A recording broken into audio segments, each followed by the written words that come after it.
Press P for program and enter the password 2222. Press clean the milk system and look for gentle clean, which is for the milk. Press gentle clean and then it will go through the system. It will take 3 minutes. Press start.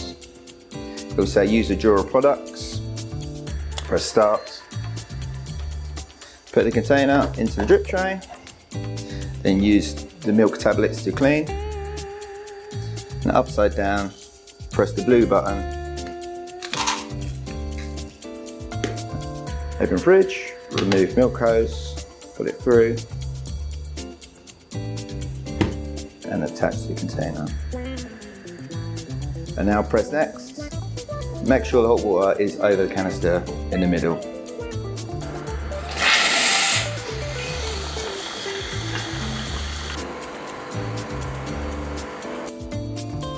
Remove hose, canister, and take canister away. Feed the hose through the fridge, into the milk, and complete.